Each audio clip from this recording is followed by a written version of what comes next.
And we are live. Hey folks, how is it going? Please say hi in the chat if you're watching. Thank you for tuning in. You are watching Art Autopsy. I am your host, Clint Carney. I'm a professional artist. I do a lot of work in the film and television industry. And every 2 weeks, I go live on YouTube to create a new painting right before your eyes. And I encourage all of you watching at home to get out your art supplies and to make some art right alongside me.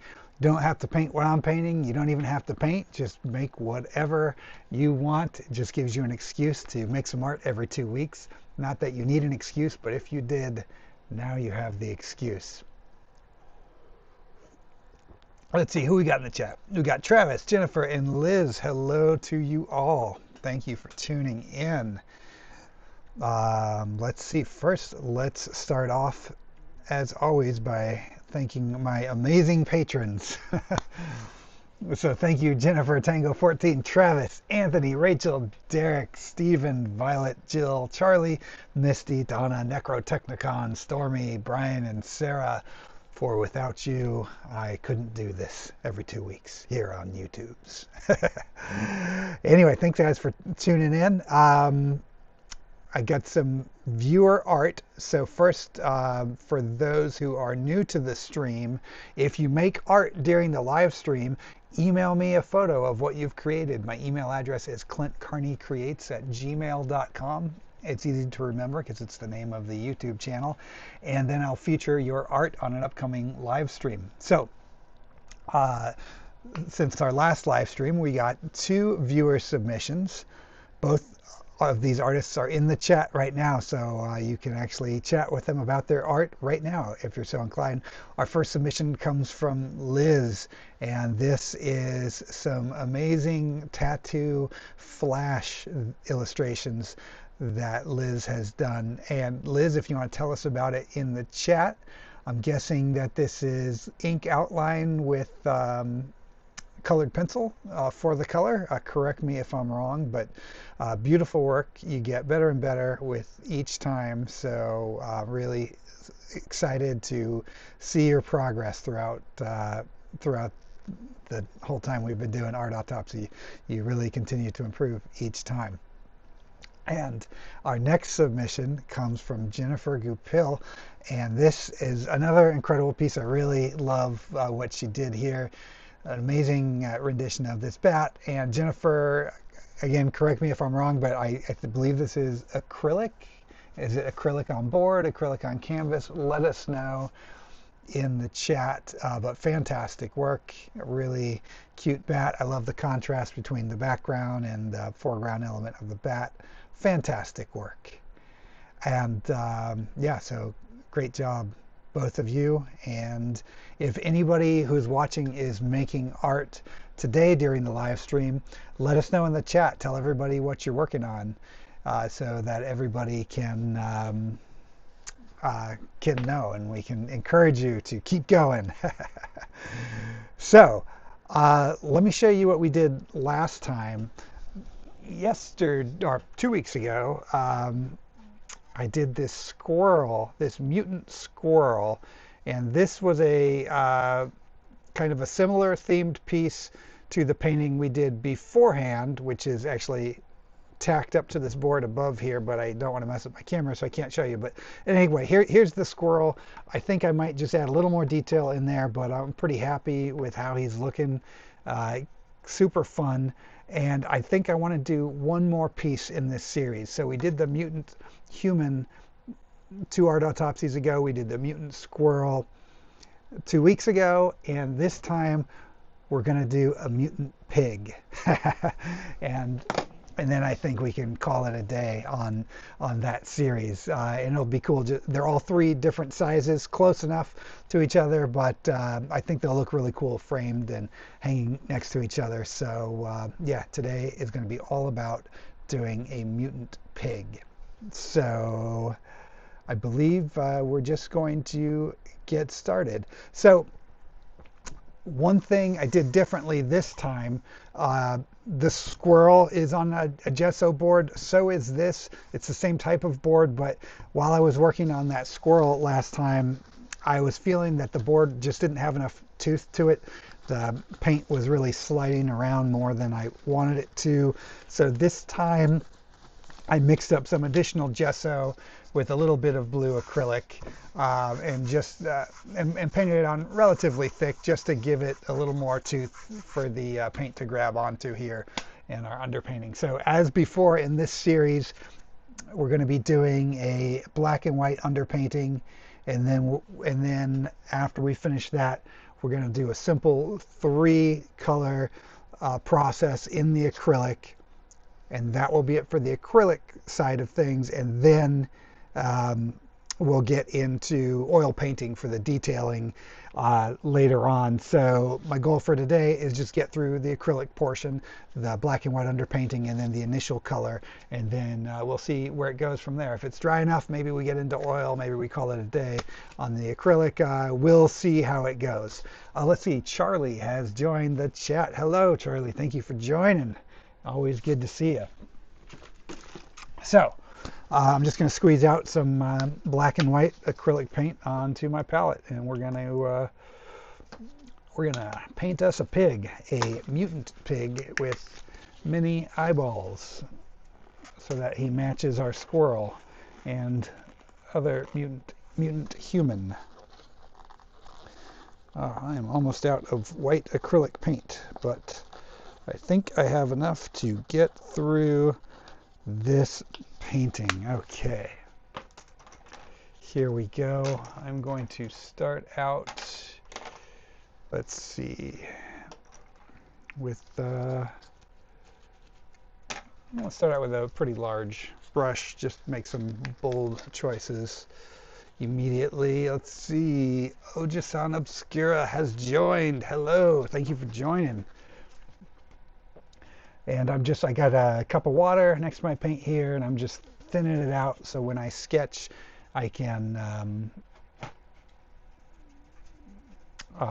just make real light moves. Also, I have my iPad set up over here with a reference of some cute pigs, just, for reference, because it's been a while since I've drawn a pig, so I'm just kind of going to extrapolate off of some Google image search pigs and make our own design, obviously, and make it a mutant. So let's see. Just kind of want to figure out the boundaries of where I want to go with this. We're going to do him walking kind of towards us. So what I would love to do with this pig is to make it super cute on top of being a mutant gross thing. I think maybe that was perhaps a failure of the squirrel painting, is that it was just gross and not necessarily cute. So this pig, I want it to be cute and gross all at once.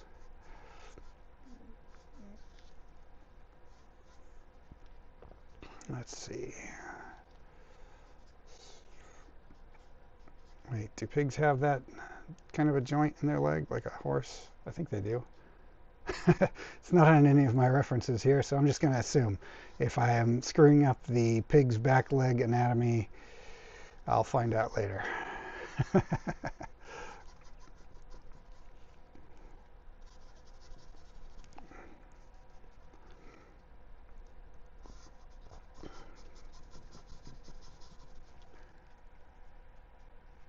Hey, Sarah has joined.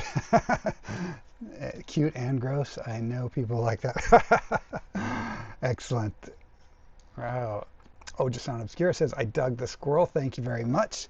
And Kent Lauer 9571. Hey, Kent, how you doing? Thanks for joining. Okay, let's see. Let's give it like a kind of a goofy smile, which I think will add to the cuteness. And maybe we even go a little enlarged on the main eyes from reality just to make it even more cute. I mean, let's give it a curly cute tail too, All right, that's a pretty good basic pig shape. I mean, not pretty good. It's very rough, basic pig shape, but you get the point. Let's start adding some eyeballs to it and see where it goes. Okay.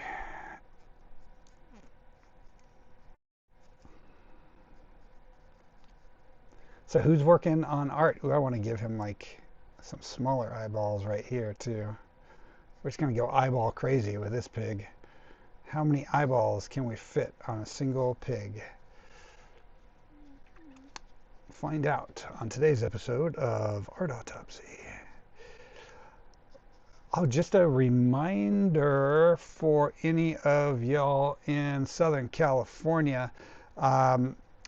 March 21st, I'm going to be at the Hyena Horror Market in North Hollywood, California. I'm going to be selling art and music stuff and sculptures and all kinds of stuff. So if you're in the area, why not come on out and say hi?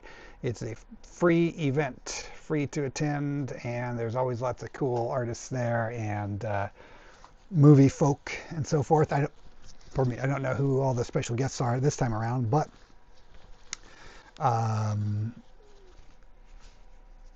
it's always a good time. So hope some of you can make it.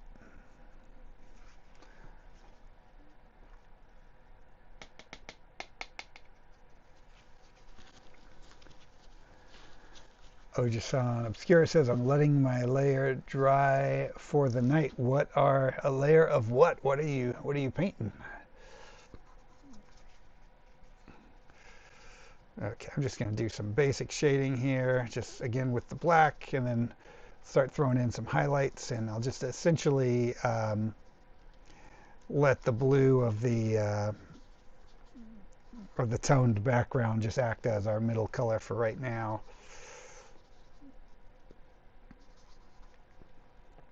Then let's see.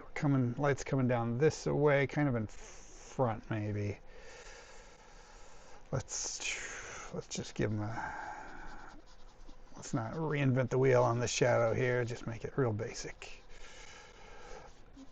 And then as before, for everyone joining lately, this pig is going to be in the style of this squirrel. So I'm going to do that same dark green background and so forth, but that green isn't going to come in until we get into the oil painting finishing side of things. So for now, in the acrylic, we're just doing black and white as the underpainting, and then we'll go in with just the primaries just to get us started.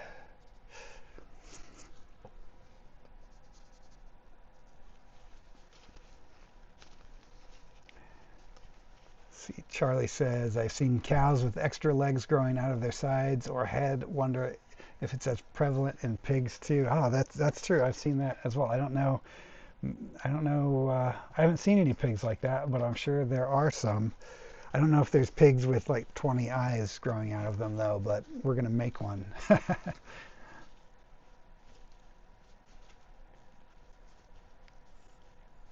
Ojisan says it started acrylic, went water-based, oil paint, then watercolor, then reverse order.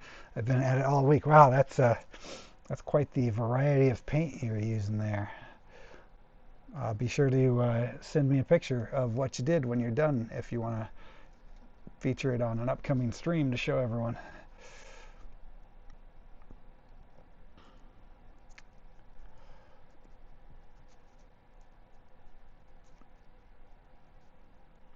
Man, we have had just a slew of bummer celebrity deaths lately. Just yesterday, or maybe actually over Thanksgiving, but I just heard about it yesterday, the day before. We lost Tom Noonan, one of my all-time favorites. We lost Robert Duvall, Catherine O'Hara, Bud Cort. Yeah, just so many talented folk seem to be dropping off lately. But at least they left us with some great art to enjoy for as long as we're around, which hopefully will be a very long time, right?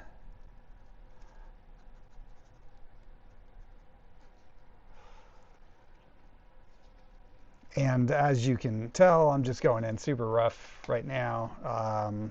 You know me, I start just blocking things in really rough, and then as we go with each new pass, we refine and refine and refine, and then eventually we end up with something that looks all right. Let's see, Liz says, I'm drawing an eagle and a rose on my iPad. Excellent. Just on obscure, my email address is clintcarneycreates@gmail.com. So if you ever forget it, it's just the name of the YouTube channel at gmail.com. And I always feature the user submissions at the top of every episode. So if you ever come into a live stream too late and miss the features, you can always go back and watch the top of every stream beforehand and catch all the submissions from before.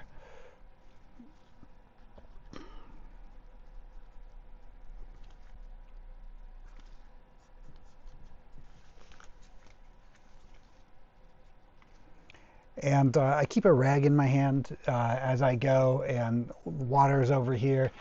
And I don't really make too much of an effort to clean my brush too much at this stage. I'll just occasionally give it like a quick wipe as I move between tones here. Not too precious with it at this stage. In fact, I really only get more diligent about cleaning my brush in between colors when I'm in the home stretch, and it really is going to matter. But here, everything I'm doing right now is all going to be covered, so I don't worry about any kind of messing up or getting too crazy blending colors together or anything like that. Nothing is precious at this stage.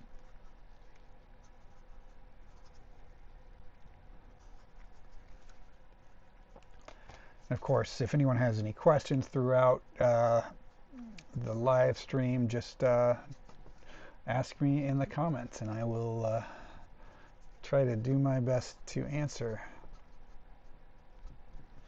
I did get an offer today that I have not committed to yet, just because I don't know my schedule yet for October, but I did get an offer today to do a live painting event for the beginning of October. So there is a chance that I might be doing an in-person event where I'm painting, and certainly if you stay tuned to the stream or if you follow me over on Patreon, you will hear all about that if that ends up happening. And if it doesn't, eventually I'm going to do a live in-person event again. It's one thing, I mean, it's fun, and I'm glad you guys tune in for the live stream, but it's also fun to just be there in the room and get to see it unfold in person. You know, I think that's always an interesting experience. I know I really enjoy watching other artists paint when I can be there right in front of them and get to talk to them about their techniques and stuff like that.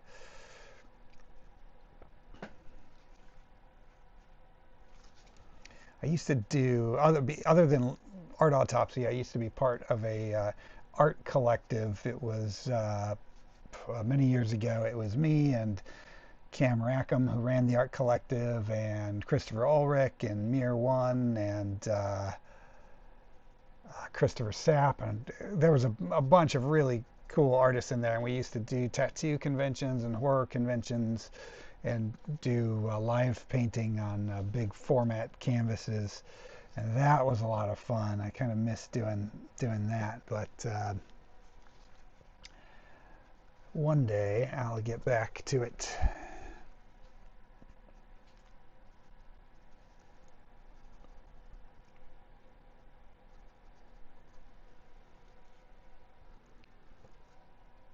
I don't know if this guy is cute enough yet, or if he's just too mutanty. Maybe I'll change the angle of his smile a little bit and see if we can't make him a little cuter.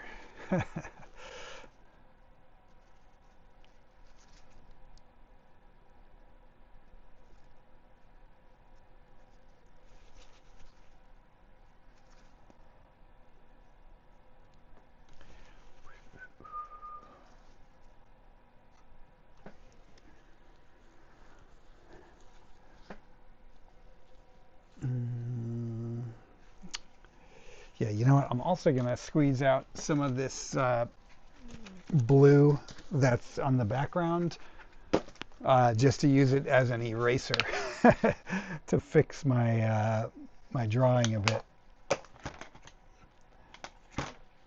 Because why not? Why not? Let's see. Ojasan Obscure asks, what are your thoughts on pay-to-play online galleries? Well, I would never do that. Personally, I've never heard of an online gallery charging you money. In fact, if any gallery wants to charge you money, a gallery's function is to bring a customer base to sell your art, and they make money when they sell your art, and then they get a commission on that sale, and that commission is high. I mean, standard gallery fees are between 40 and 50%, so half of the sale price is going to go to the gallery anyway. So a gallery that wants to charge you money up front, to me, sounds like a scam. But you know, ultimately you got to do what's right for you. But that would be my take on it. Good question. Yeah, I've never heard of an online gallery trying to charge money. In fact, yeah, I've never heard of no gallery that I've ever dealt with has ever asked me for money up front. So that is unusual.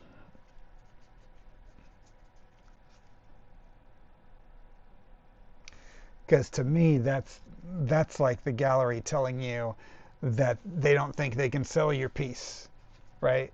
So if they don't think they can sell it, why do you want to be in that gallery, you know?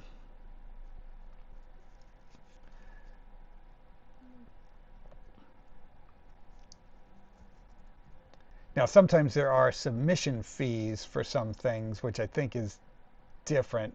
I guess maybe that is a similar thing, but some ones have submission fees, I guess, so maybe that's a version of that, but those are usually pretty nominal, and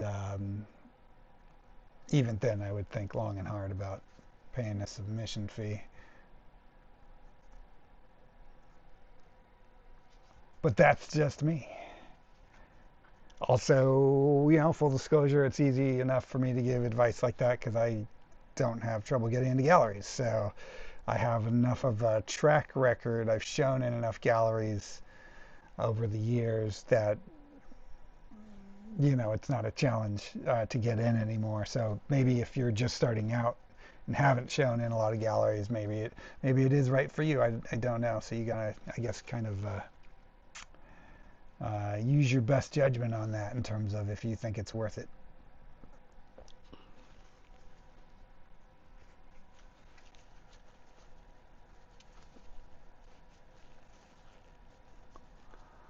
Oh, let's see. Ojason Obscure says, I'm new to gallery exhibits in the business. I got a gallery wanting to pay $35 for a 2-month exhibit. I thought I would ask. So here's another way to look at it, though, right? There is the argument to be made, to be devil's advocate to my stance there is the argument to be made that maybe it's just advertising. And if the gallery has heavy foot traffic and a lot of people are going to see it, paying $35 for an ad that runs for 2 months, that's a cheap ad, right? So I guess you could look at it like that. And then there's still the chance that it sells. So I guess, yeah, you got to just play it by ear. But there are plenty of galleries out there that won't charge you to exhibit, you know.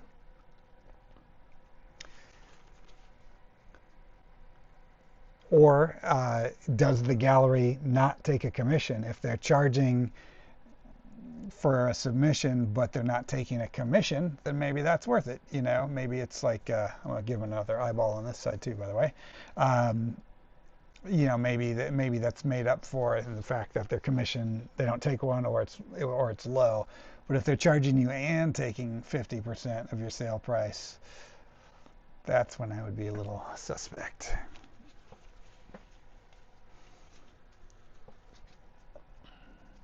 Okay, maybe maybe if I put a little tongue in his mouth right here, that'll be a little less, a little cuter. I'm trying to go for maximum cuteness here, but he just keeps looking messed up. I guess I shouldn't say maximum cuteness because he is, you know, supposed to also be gross, but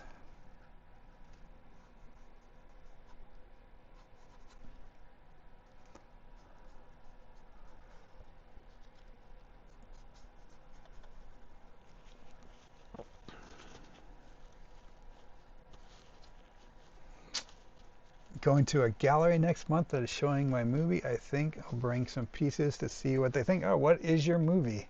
Tell us all about this movie. And that's a great way to sell art, by the way. Anytime you're doing another event and you can cross promote selling your art at a place where you're screening your movie, that's a great idea. I totally back that. I try to, you know, cross promote. So I do art stuff, but I also do movie stuff and music and all that. And I try to branch out as much as I can and try to get uh, people who enjoy one medium of my art to know about the other one. So not a bad idea to cross promote there. Charlie says, Sarah says eyelashes might add to the cuteness. Charlie says maybe give him a little snaggletooth or something. Both good suggestions. I'll probably do, yeah, eyelashes aren't a bad idea, but I'll probably do that last because that'll be like a fine detail. So that would come in closer to the end of the painting once we get into detail on it. Since it'll just, you know, be fine lines. If I add them in now, I will just destroy them. Right now it's just about bold shapes, you know, blocking in shapes and really trying to get a handle on the light source somewhat.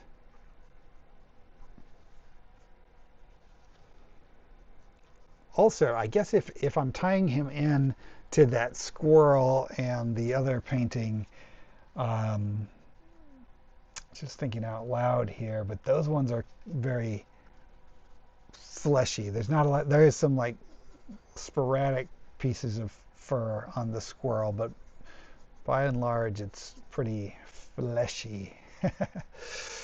So that'll have to be something I'll have to think about for the pig too. Do we give him fur at all, or do fur would be cuter on him, but then it might pull him too far away from the aesthetic of the other ones. We'll see. You are going to find out when I find out.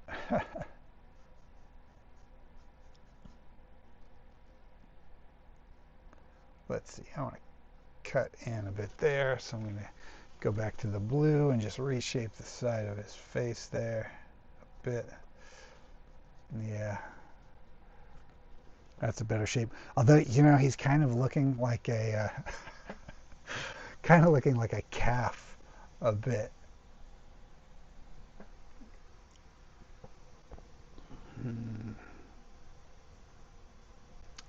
But that's all right. It's not, you know, this is not a reality-based pig. Jennifer says the tongue helps with the cuteness, but both the mutant squirrel and the mutant human had super gross tongues. Yeah, that's true.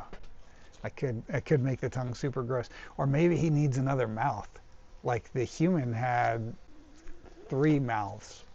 The squirrel only had 1, but maybe he needs a second mouth that can have another gross tongue. Something to think about.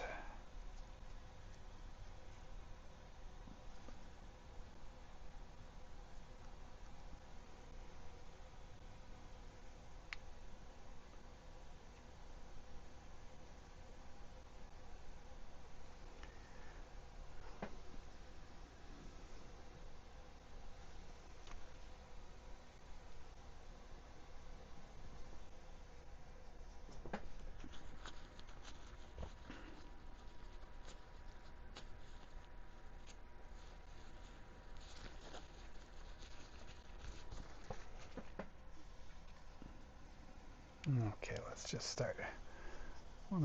This is the one thing I didn't do on the squirrel painting that I might go back and change. It'll just give the background a bit of a vignette to it. I don't know, actually it doesn't really, it's there subtly on the squirrel painting. I might enhance that a bit. Doesn't necessarily suffer for not having it, but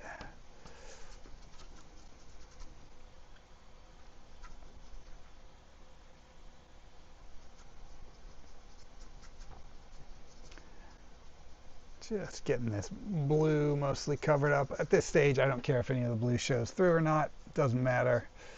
Again, it was just there to tone the canvas initially. It's always more interesting to start a painting, especially a black and white underpainting, if it's got some color underneath. At the very least, it's more entertaining on a live stream than a solid white canvas.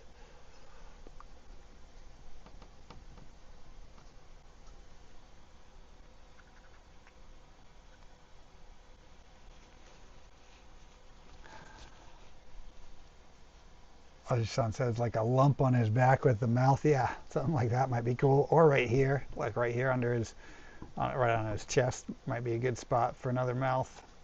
We'll see. We'll see. He may end up with two mouths yet.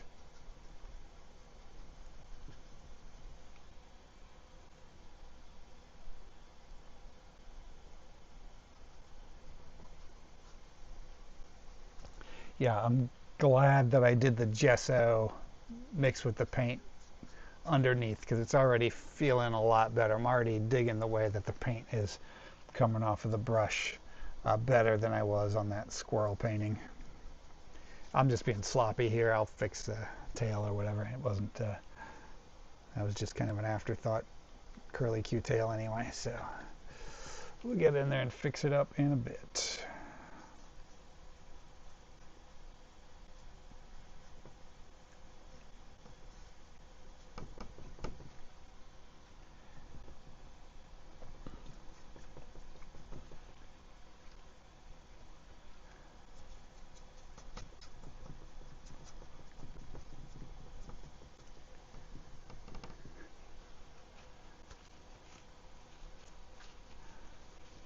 'Jennifer says, I like the idea of the second mouth and keeping the cute face. Right on. That is multiple votes for a second mouth now. Oh, and just, always forget to do this, but I have a Patreon for anyone who is interested. Even if you don't do a paid account, I also have a free tier on Patreon. So if you just want to keep up to date with me and see what events I have coming up, both live streams and in-person events, sign up for my Patreon. If you go to my website, clintcarney.com, all of the links are there. You can find links to this YouTube channel, to Patreon, my web store where I have original paintings and prints and so much more. There you go. There's my sales pitch for you.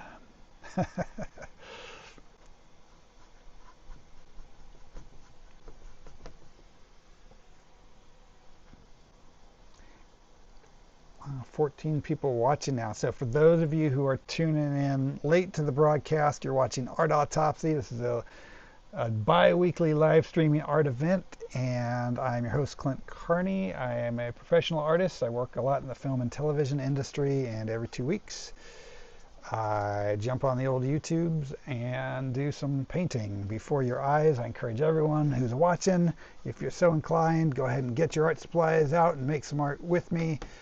And if you do, and you want to share what you've created with the people who watch my stream, email it to me at clintcarneycreates@gmail.com, and I'll feature it on an upcoming live stream.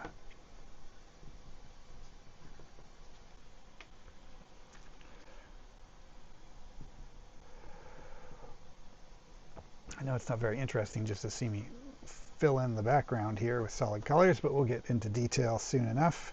Just wanted to kind of get a nice basic coverage of the canvas. All right, so we're going to switch to a slightly smaller brush. Actually, I guess I already did on that pass, but we're going to switch to an even smaller brush. So let me just show you kind of for comparison.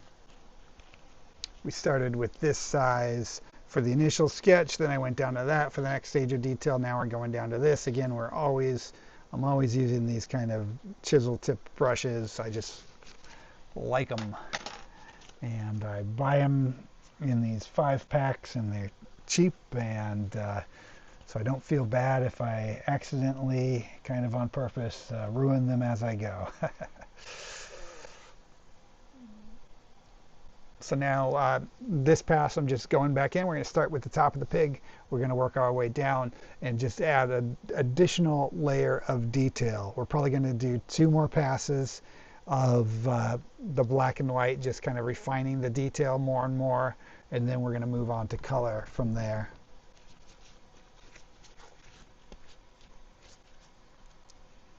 Let's see, who else we got here? Count von Buckel-Wolfing 5908, a longer tail with an eyeball on the end of it. Ah, love that. I can't go wrong with a longer tail with an eyeball on the end. Good suggestion. Ojason Obscura says, some eyes shine down in the dark with a menacing mouth, dragging a mutant tongue, but I tend to go pretty dark. Well, you know me. I never shy away from going dark with the painting.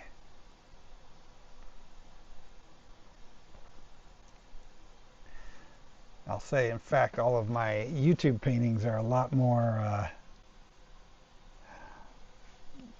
consumer friendly than what I paint when not for the channel.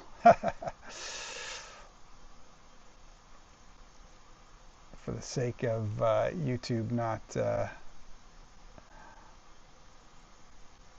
showing my videos to people if they get too graphic.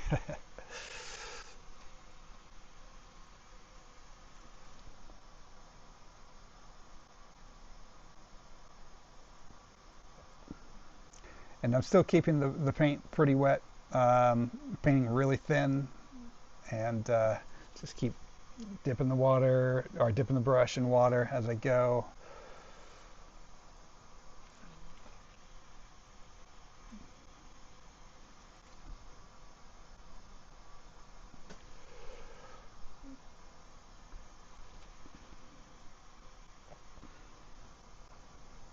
But you stack up enough thin layers, and eventually you get coverage on your whole canvas, and it will start to look like something.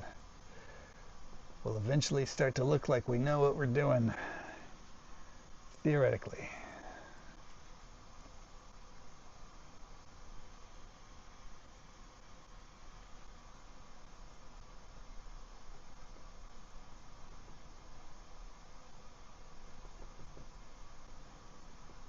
And I'm go ahead and making the decision. We are going to give him some little bristly hair rather than him being all fleshy.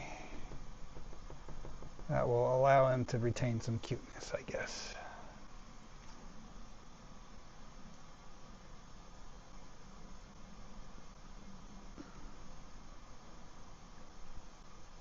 And I'm just doing these quick and sloppy hash lines here with the side of my angled brush.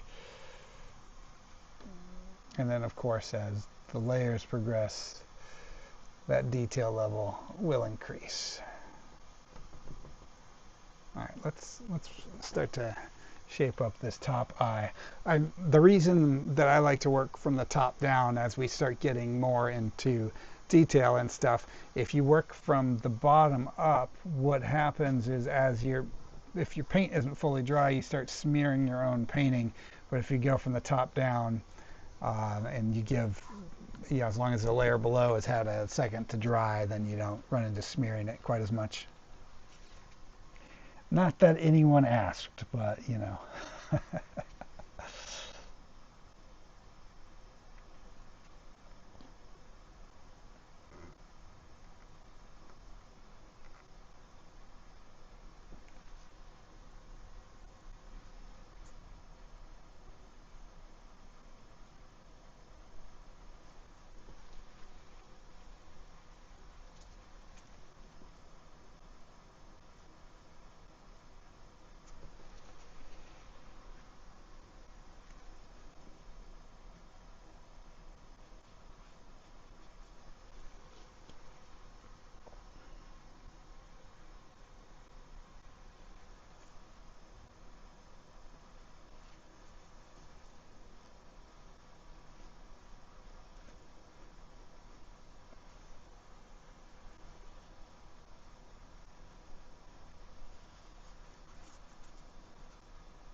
All right. Starting to get some eyeballs going on here.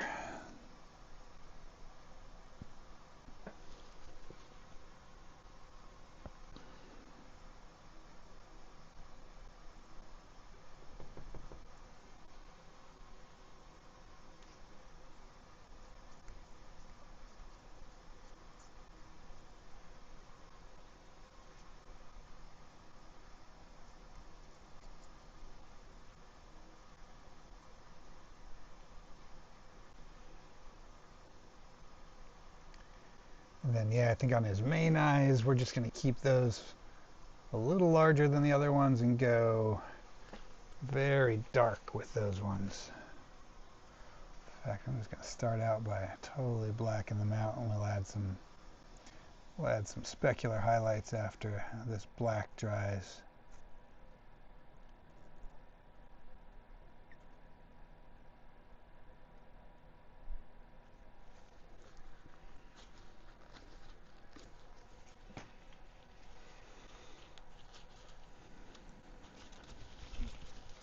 Digging the hair. Ah, thank you very much. Appreciate it.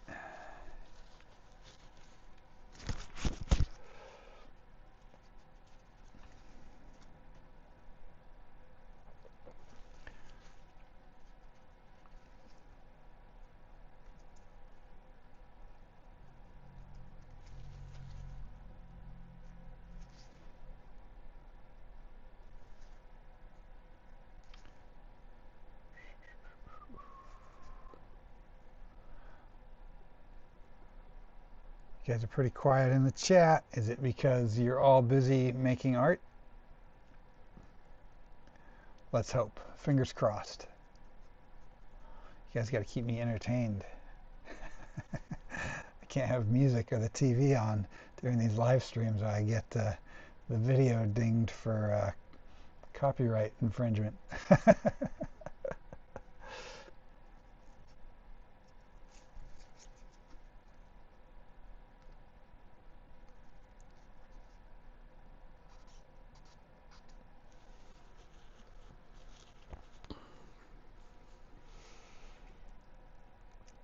Yeah, let's think about another mouth right here. I think that's good. And in fact, let's just for fun, block in some rough teeth here, since we're in shadow, just so I can kind of better understand what's happening with this mouth.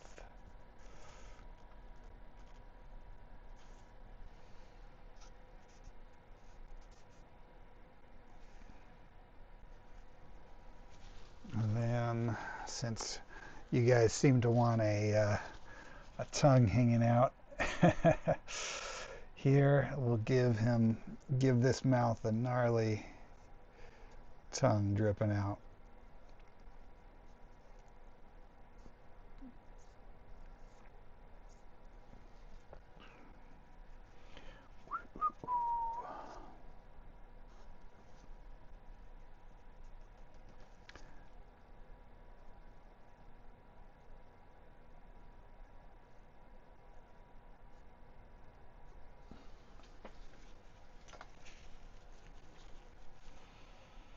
And let's bring in some more teeth. These teeth are going to be in the shadow, so they won't be pearly white like this when all is said and done, but right now we're just drawing, so it's fine that they're overly bright right now. We'll bring those back under control once that layer of paint dries, so we can push them back into the shadow as needed.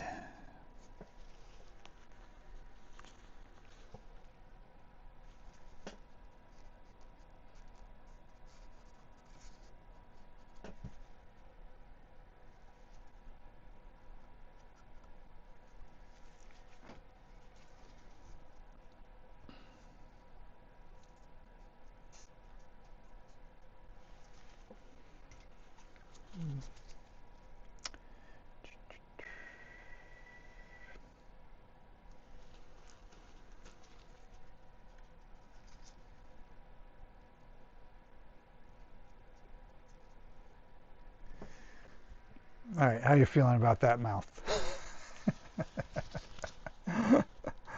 Ojisan says the mouth is spot on. Excellent. Thank you. Glad you approve. And the pig still looks happy and cute in spite of the additional mouth. So I think we're achieving our goal here of disgusting and cute simultaneously. Let's see.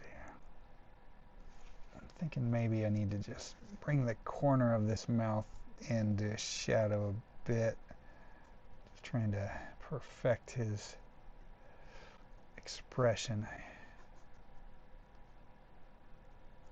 And another eyeball is going to have to happen right there. Because it does.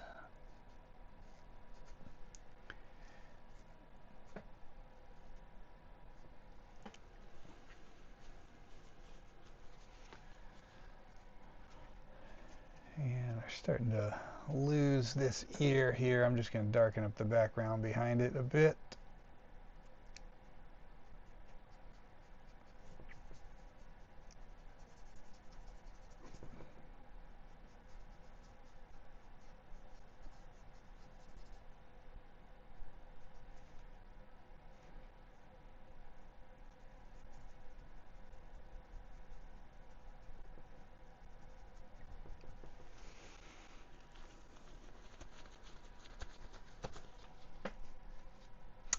All right, making progress, I think.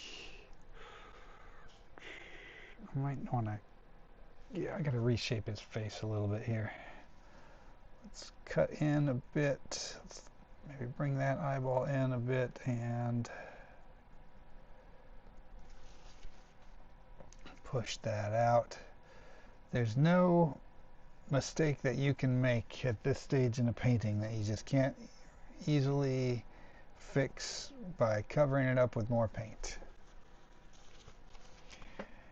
And I back that idea. It was just a real subtle reshape of the face, but I think that worked. Let's round this eyeball back out though.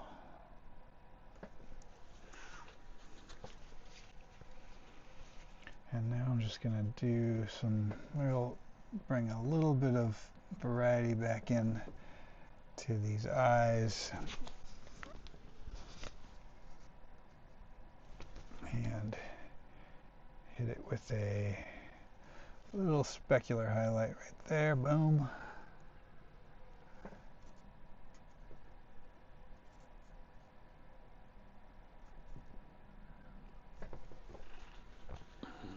Isn't that cute?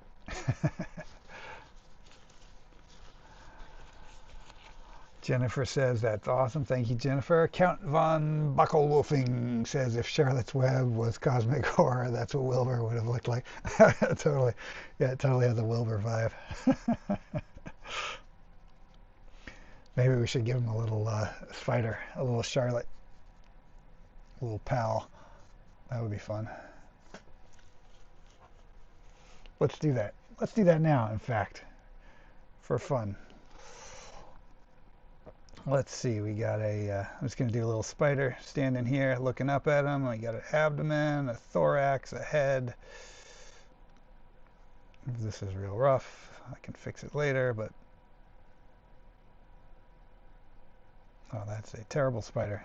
This brush is, you know what, we're going to do that later. This brush is way too big to try to paint delicate spider legs. But I do like the idea of a little spider dude looking up at him. So let's, I'm just going to do this just so we remember spiders going here. All right, that black dot is our placeholder for the spider. So thank you, Count von Buckelwolfing, for the Charlotte's Web connection.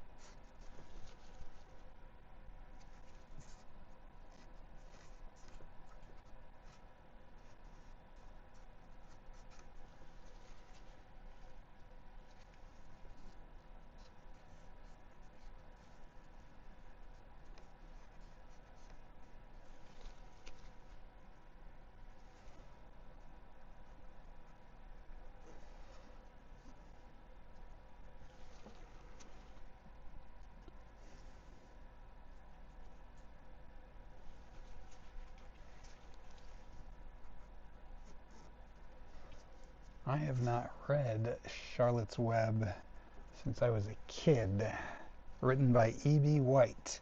But I have read another book by E.B. White way too many times, which is called The Elements of Style. It is a book on grammar.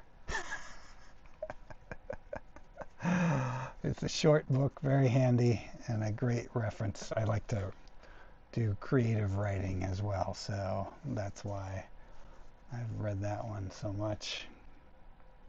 And I still fall short time and time again on grammatical mistakes, but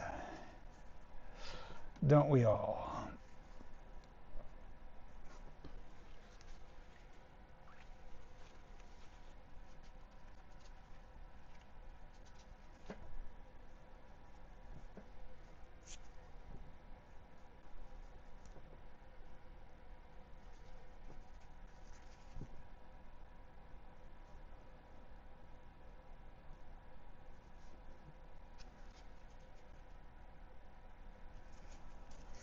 And maybe we just turned in the corner of his mouth a little bit. That instantly adds a degree of cuteness to the smile.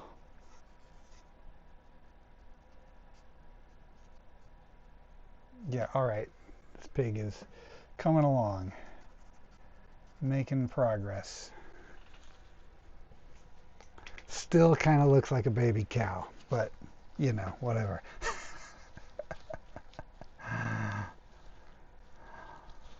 Travis says, I've read that one too many times. See, that's my brother, guys. So being a nerd runs in the family. Michael Garcia has joined. What is up, dude? Good to have you here. Oh, Jason is going to take off. Hey, thank you so much for watching. I appreciate it.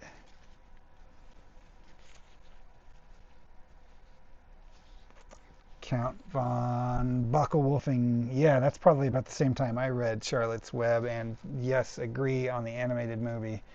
Certainly watched that more times than I read the book.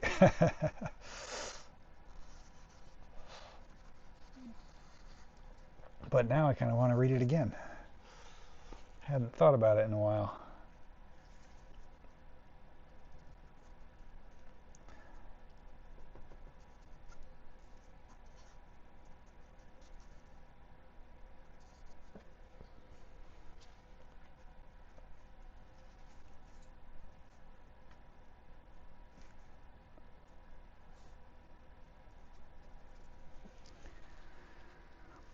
Okay, yeah, we might be able to move on to color after this pass. I might not need to do a second black and white pass after this because it's getting enough detail. And again, the real detail is not going to happen until we get into oil paint anyway. But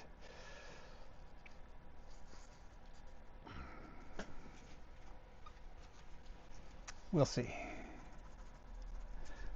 I like to theorize about what I'm going to do and then do the exact opposite later when the time comes. So don't hold me to anything that I say I might do here in a painting.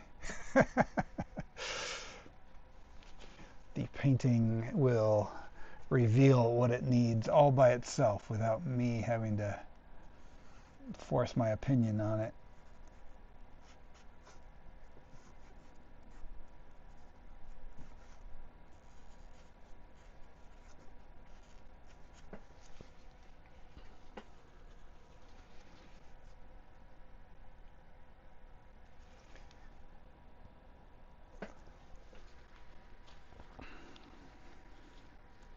Yeah, you know, I think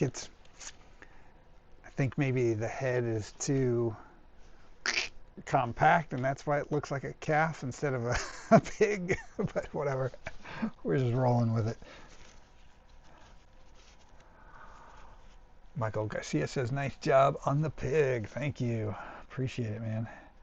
And what are you up to, Michael? Are you working on any new masks or animatronic stuff? Tell us about your latest creative endeavors.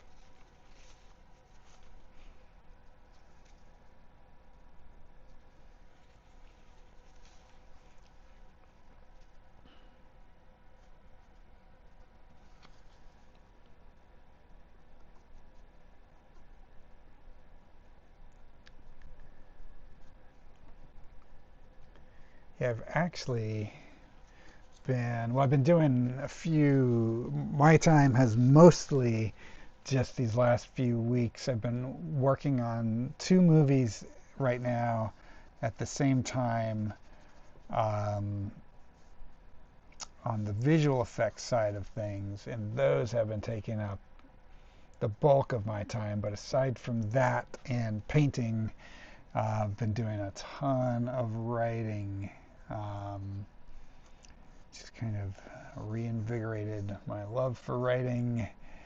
And I was working on a nonfiction thing for a while, still am, but I jumped over to work on some fiction again, just to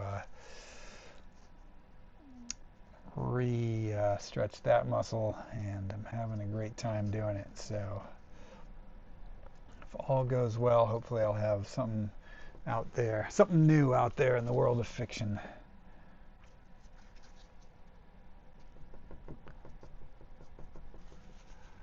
Because I'm a glutton for punishment, and I just take on one project after another in spite of what it may do for my sleep schedule.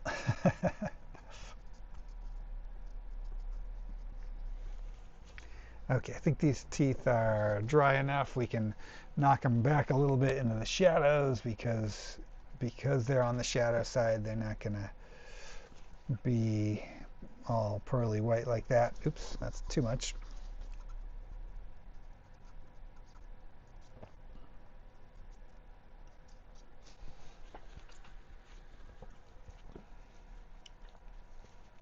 Michael says, I'm trying to work on my Necrid mask, trying to decide where to go after laying my first 3 coats of latex on and how to paint him. Right on. I look forward to seeing it when you're done.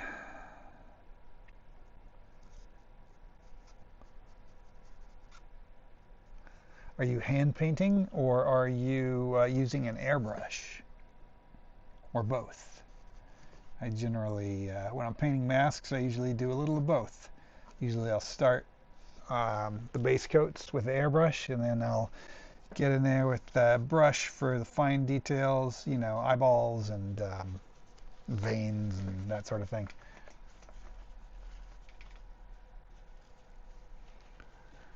Basically, Necrid from Soul Calibur 2, who's made by Todd McFarlane exclusively. I remember playing Soul Calibur 2 back in the day,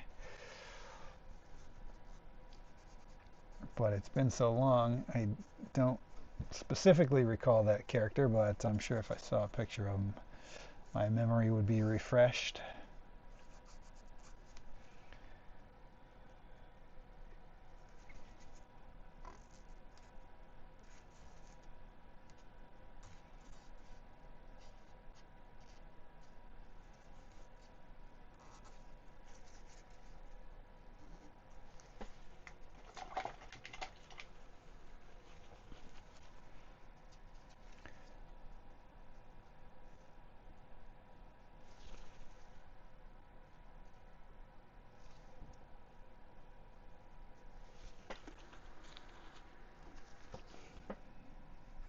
And we're going to have just a little bit of light hitting the tongue right here,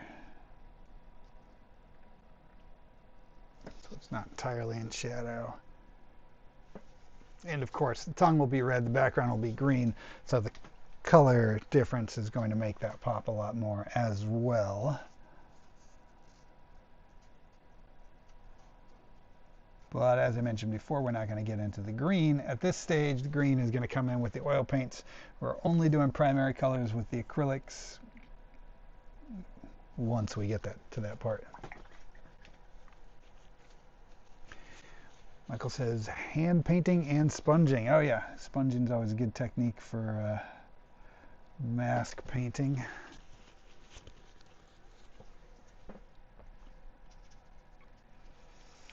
I am behind on making a new mask. I got some sculptures in progress, just sitting around. They're probably dried out by now. I need to just carve out some time to sculpt one of these days. I've just been too busy with other stuff, but I should make more time for mask making. It's always a good time.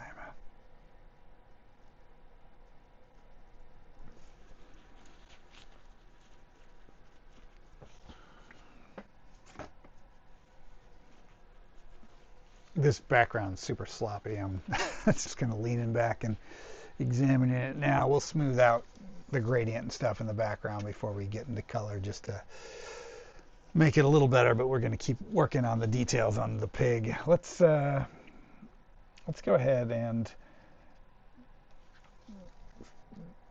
fix his little curly cute tail here.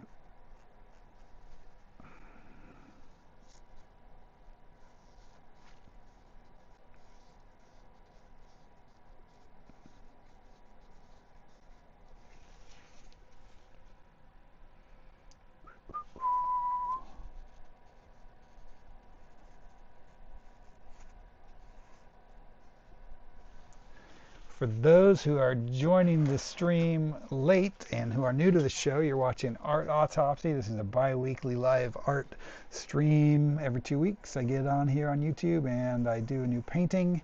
I'm your host, Clint Carney. I work as a professional artist. I do a lot of work in the film and television industry, and now you're caught up on what the show is. But I encourage everybody watching at home to just get out your art supplies, whatever kind of art you're into making, make some art along with me. And if you make something that you want to show off to the audience, email it to me. My email address is clintcarneycreates@gmail.com, and I will feature it on an upcoming live stream. I also encourage everyone to be active in the chat. Talk to the people in the chat. There's a lot of cool people in there. It's a great way to meet other artists. Or chat with me. Ask me a question and I will reply.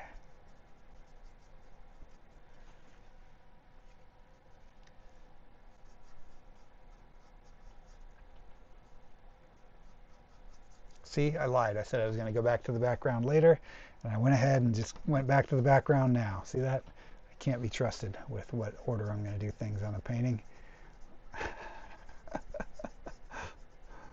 Just go into autopilot and that kicks in and I just lose track of what my plan was.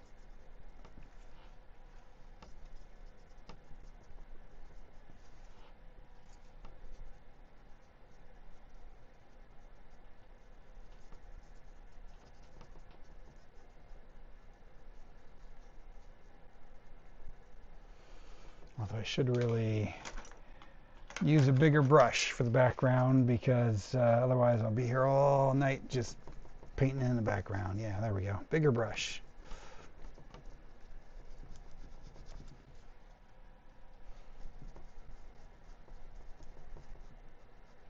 Yeah, just the gradient there was giving me some annoyance.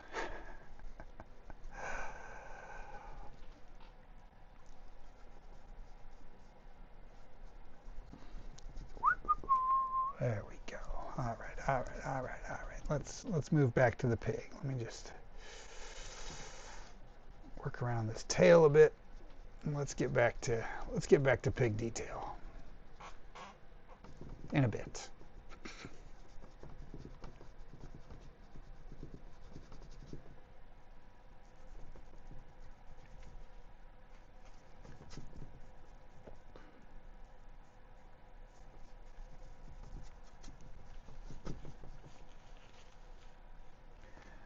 Let's see. Charlie says, is this a companion piece to the squirrel that has the one green background too? Yes, it is. Yeah, it is a. This will be the third piece in that series, third and likely final, and then we'll move on to something different next time, or unless I don't. But yeah, it's definitely a companion piece to that. And Michael says, Necrid is a backstory. Once a human warrior pulled into the astral chaos portal, he gets deformed into this monster-like creature. Ah, excellent. Bill has joined. Bill Helly. Hey, buddy, how's it going? Thank you so much, man. Thanks for tuning in. Always good to see you.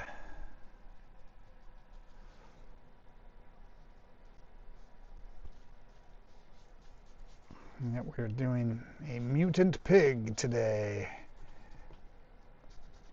And I'm just messing up his tail already, but it's hard to paint that background around that tail. Easy enough to repaint the tail. So we're just block that in, and hey, why not just give a little bit of love to the bottom here while we're at it.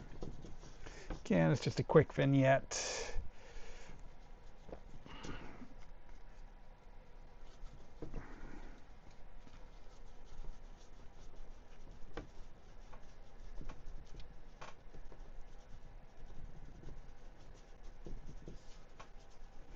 And just a reminder, we put that little black dot there as a placeholder to remind us that we want to add a spider eventually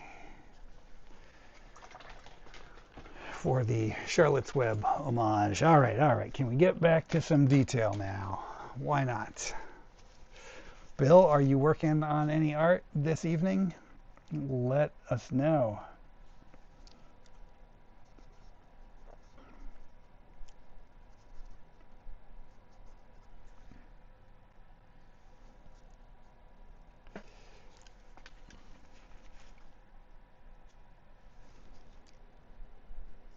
Let's see, try to think about which way the fur would flow.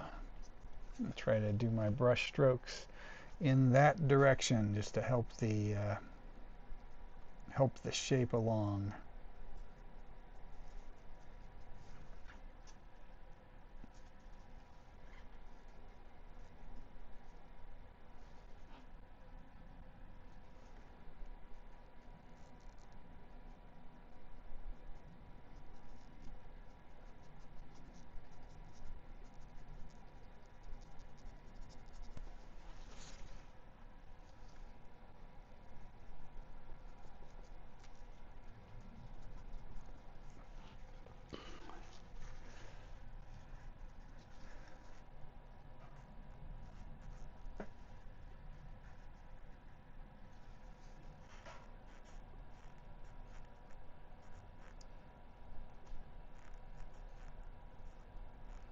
Is anybody in the chat watching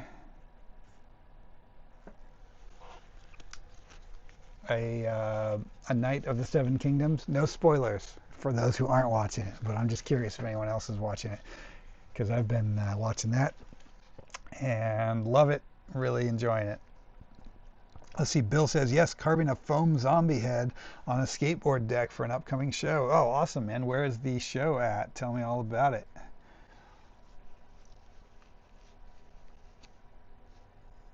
And Michael Garcia says doing the same technique, turning an old sports t-shirt into a latex mask. Excellent. It's always cool when you can repurpose something else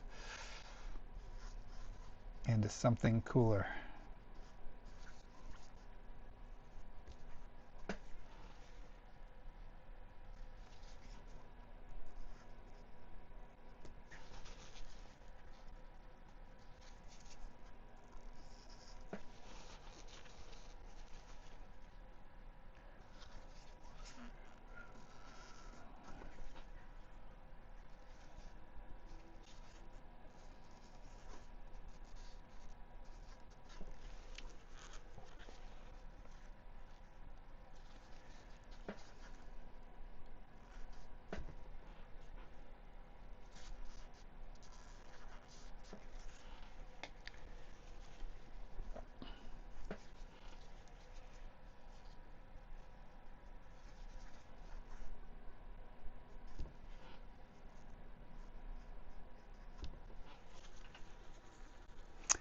For some reason, all of a sudden, these gloves are starting to bug the crap out of me. Not sure actually why I'm wearing them. I usually save those for the oil painting part. So we're removing the gloves. The gloves are coming off.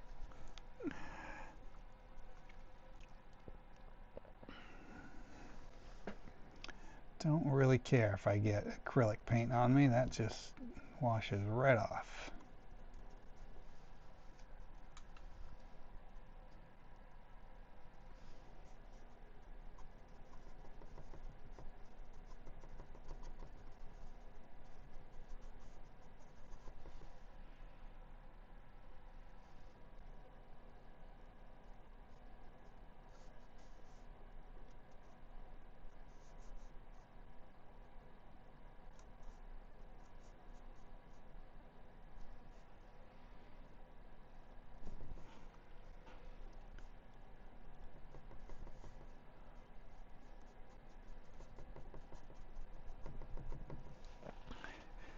Oh, let's see. The Hive Gallery, downtown LA, March 7th is where Bill is showing. Very cool, dude. Let me know. Show me a picture of what you create when you're done doing it. The Hive's a cool gallery, man. I showed there a long time ago. Haven't shown there in a while. Um, I always trying to avoid going down to downtown LA, but that is certainly a spot that is worth the trip. Charlie asked if those were textured latex gloves. Yeah, they got a bit of a grip on them. So good when you're, I do a lot of working with 3D prints and stuff. When you're breaking off the armatures from those prints or the sprues from those prints, it's good for getting grips on things. The texture really has no practical use with just wearing them for painting, but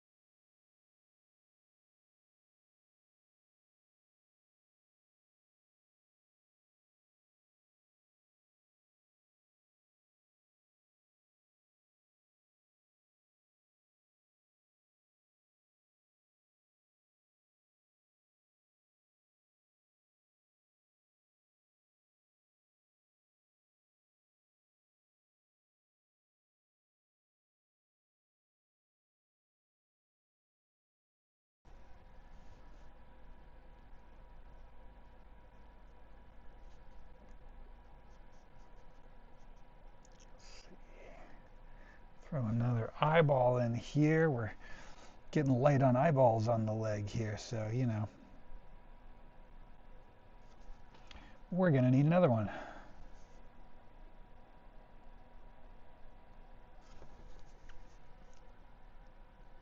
Because why not?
I might have to find a better reference for pig's feet too before I call this one done.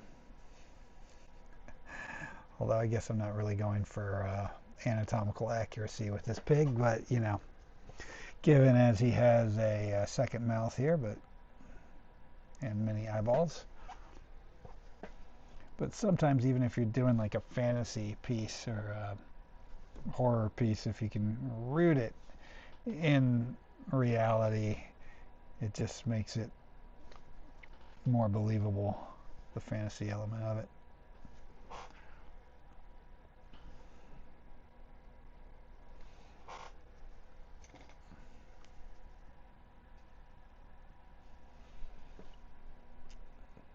That's why it helps to have some photo references. There are some animals I can paint without looking at. I could probably paint a pig without looking at it at this point, honestly, but it would be less realistic. Actually, if you see that movie, Art of the Dead, all of the animals that I painted for that was a long time ago, so I would do a better job at it now, but I deliberately didn't look at any reference while painting those animals so that they would be not quite realistic, just kind of like a weird imaginary version of what those animals could be. So all of the paintings in that movie, the animals are slightly off from reality because it was just how my mind interpreted them from memory. Um, Again, intentional. Just it worked for that film. Doesn't work for all projects, but. Let's see. Bill says, for sure, is your piece still at Descanso Gardens? No, it was there till January 7th. It is back in my house right now. Hopefully, eventually, we'll make it out to another gallery. We shall see. Michael asks if I've seen City of the Living Dead. I have. I believe that's a Lucio Fulci film, if I'm not mistaken, right? I probably have it in my VHS collection somewhere. In fact, I'm certain I have it somewhere. Anyway, I like it. It's a good one. If I don't have it on VHS, I definitely have it on DVD or Blu-ray or something. Somewhere in my physical media collection is City of the Living Dead.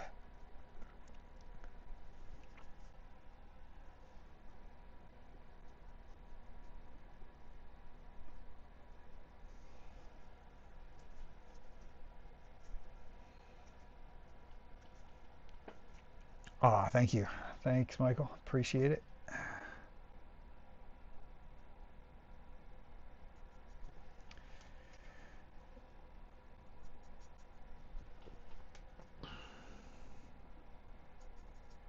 Now I gotta go back in and fix all the damage I caused on the tail.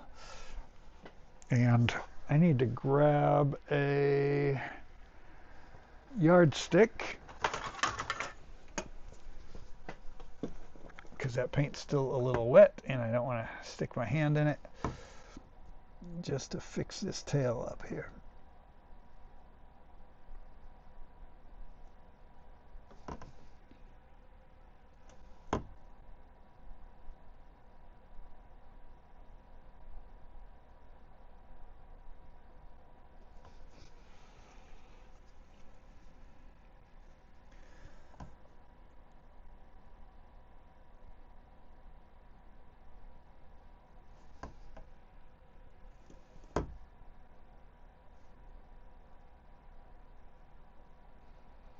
Good enough for now on that tail.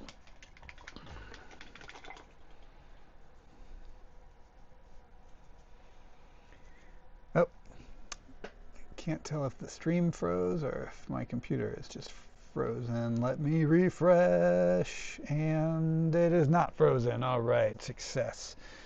All right, I'm just gonna real quick, let's bring the squirrel back in just so we can do another comparison for how it's looking. Squirrel, pig, squirrel, pig. Yeah, so they're feeling like they're part of the same world, at least. Same kind of mutations happening. Yeah, I think that's working out. All right.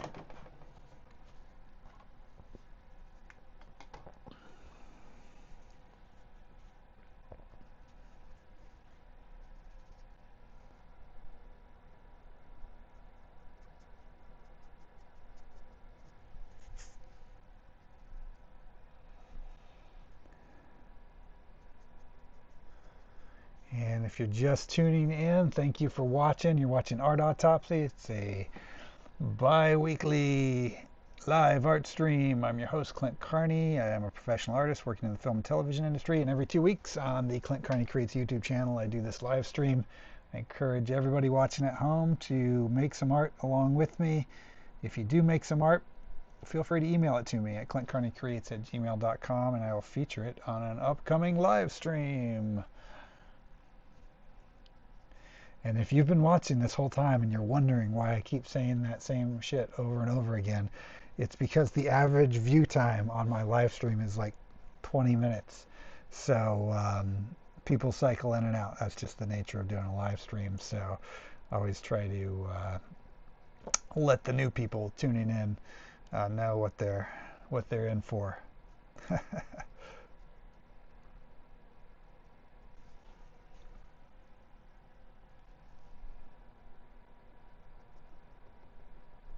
So for those of you that watch the whole thing, now you know how hardcore you are, because everyone else just watches for 20 minutes. But either way, 20 minutes or 2 hours, I appreciate everybody who takes time out of their day to tune in and watch me sling paint.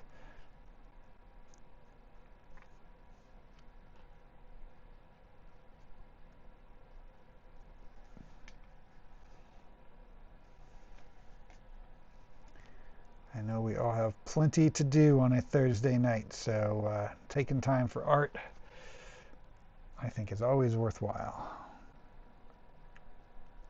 And I'm happy to have you guys joining me. Got a little drip there, that's fine.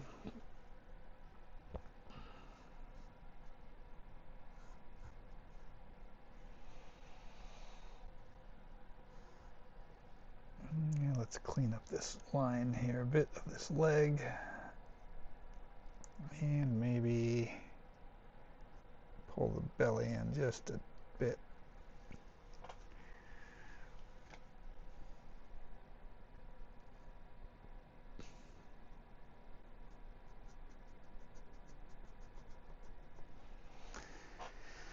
And I think I intended to put an eyeball here, so why not give it a little more love.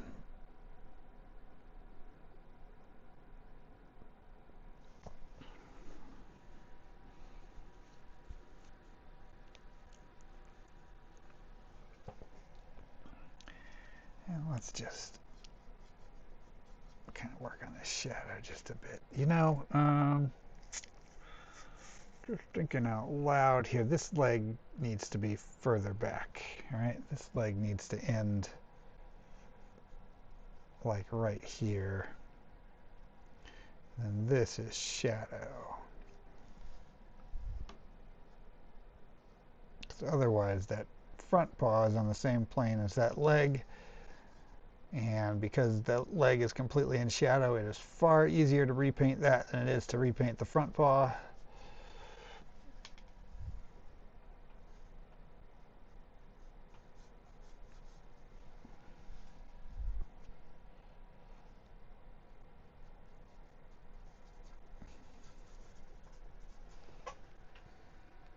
There we go. Okay. I'm going to stand up and just take a step back and examine this from a few feet away and just see if I feel good about it as is, and we might go ahead and move on to color in just a second. Let's see. Count von Buckelwolfing says, awesome VHS collection. Would love to see a video showing them off. Oh, thank you. Thank you. That's not even all of it. It stretches the expanse of this room. Oops, messed up the camera position there.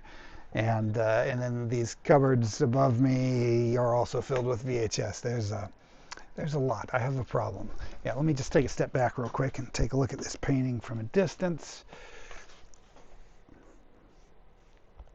Okay, I'm feeling good-ish about it. I think we can move on to color. I'll tell you what I'm going to do. I'm going to take a quick 5-minute break to let this paint dry, and I will be right back, and we're going to start adding color right after the break, so stick around. I'll be back.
And we are back.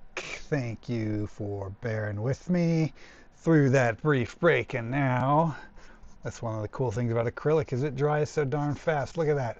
It's all dry and it is ready for color. So, let's see. Again, we are going to go with just the primaries for the color, which means red, blue, and yellow. You can mix any colors out of these, and still the black and white, but red and blue makes purple, blue and yellow makes green, red and yellow makes orange, and then you can add black and white into any of those combinations to vary the shades, and that's really all you need to know. You can make any color you want.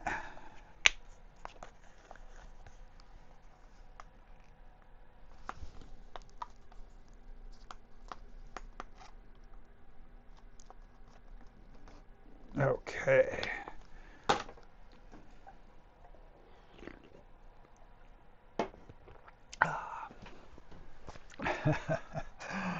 Charlie said he has to go get a seltzer.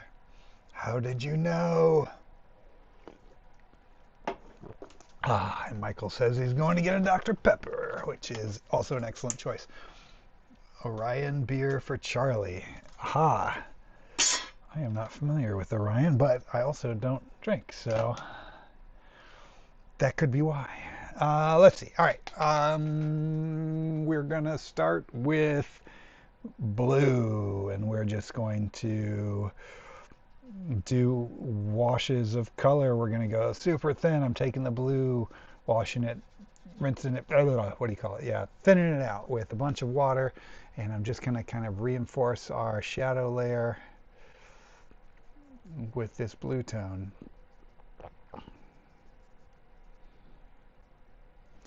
I'm not going to care if I get sloppy and some of it gets onto the background. The background is all getting covered. That's going to be that nice rich phthalo green color when we get into oil paint. But for acrylic, I'll just be sloppy.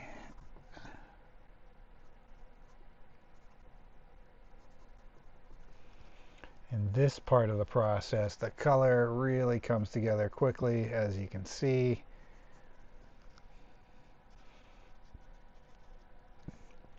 And for the sake of tying it in with those other two paintings in the series, I'm actually going to do a similar treatment to the fur of the pig that I do on this skin of the other two characters, which is just doing blue in the shadows, doing yellow in the highlights, and then washing red over the top of all of it. And if you remember from the last two paintings, at that stage, after the red's on, it kind of tends to flatten out the image, but then you just go in with your black and your white again to reinforce the dark shadows and the bright highlights, and then it all comes together nicely. So look at that. Blue already done. What did that take us? A minute, if that. Now let's do some yellow. Michael says there's no way to make yellow paint dip. That's because yellow is a primary color. Yellow, blue, and red, all primary colors, which means they can't be mixed from other colors. So those are your starting point colors.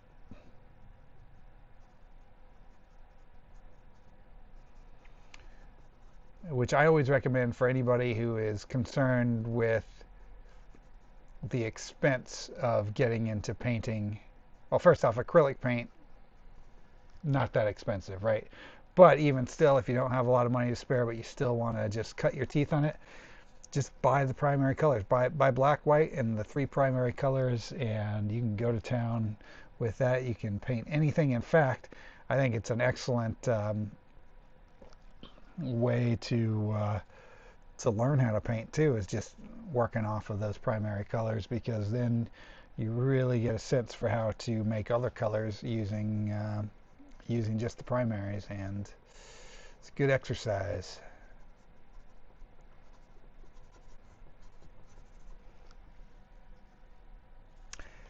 Look at how happy this pig is to be in color.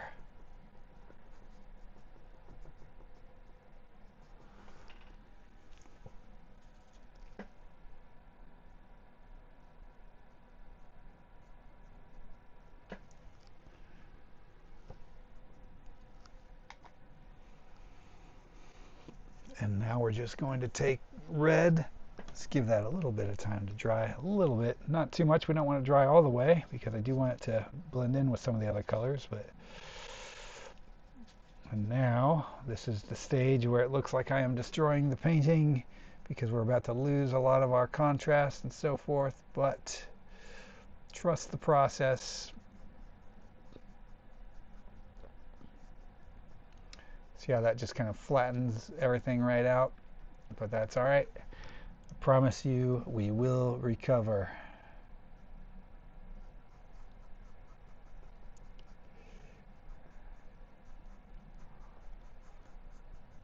And then once we bring those highlights and the shadows back in, it's really going to make all the color work look nice. But yeah, see that? Look at that. That face just went flat. Because now it's just this mass of mixed together color. But again, we're going to fix that in just a second. And then you will forget all about me messing it up.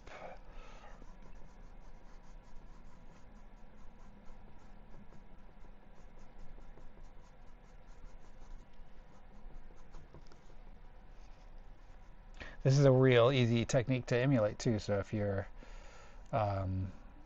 you know, just blue in the shadows, yellow in the highlights, wash red over the top, and then just fix your highlights and shadows again with the black and white. Give it a shot if you're curious. See how you like it.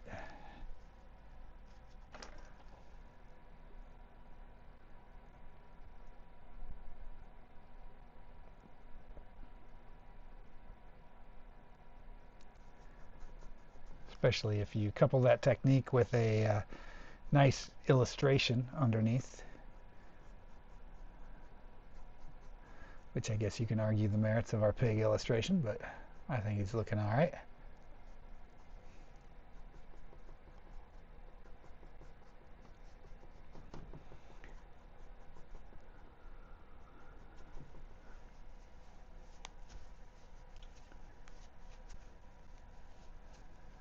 Jennifer says, that is friggin' adorable. Thank you, Jennifer. He's coming along pretty cute. Michael says, painting or any art in general is relaxing like fishing. It is relaxing. Fishing isn't very relaxing for the fish, however, but you know, as long as you're not the fish. Okay, now I'm going to go back in, and I'm just going to, it's just pretty wet right now, but I don't care. I'm going to use that to my advantage, and as I go back in and add the highlights, I can actually just do some blending right on the canvas, right in with the colors we just laid in there.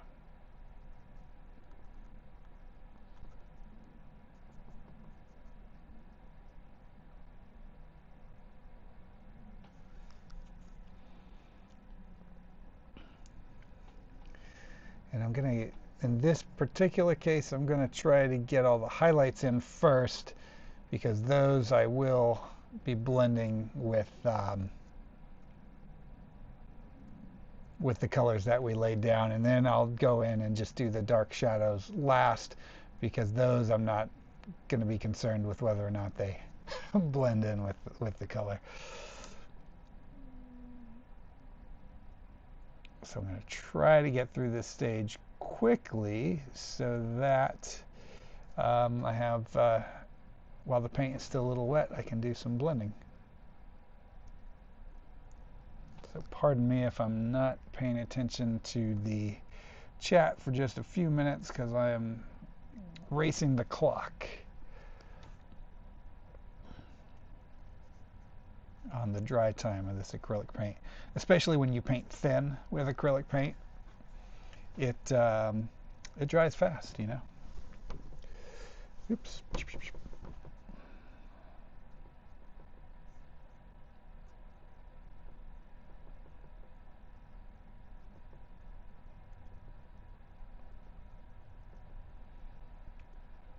One exercise I recommend if you want to get fast at painting, which, you know, I think I'm relatively fast. When I first started out, and I kind of just stumbled into this by necessity, but when I first started out um, trying to make a living doing art, so I had quit the corporate world and just dove in headfirst to just try to make a living. And I had no plan when I quit my job other than that I was going to make a living doing art. Um, so one thing I would do is I would sell paintings on eBay, but because I was selling them for very cheap, like you know, $10, $20, $30, $40, whatever I could get for it.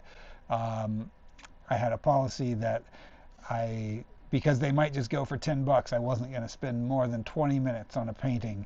So then I just challenged myself every day. I would wake up and I would paint. I forget the number, but I would do a number of paintings in a day, just 20 minutes, 20 minutes, 20 minutes, and force myself. And then because I still wanted them to be good, um, I was able to turn them out fast, but also you know, keep a certain level of quality to them. And just doing that exercise over and over again, a series of 20 minutes, you know, accepting that I might not make more than $10 off of them, so that was worth the time. That helped me increase my painting speed.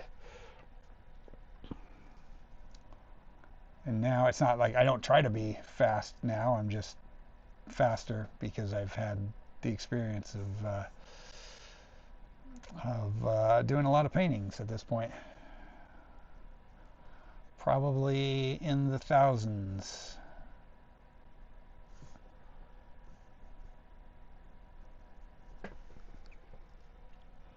See how lively he's getting now, just with bringing a little bit of these highlights back in.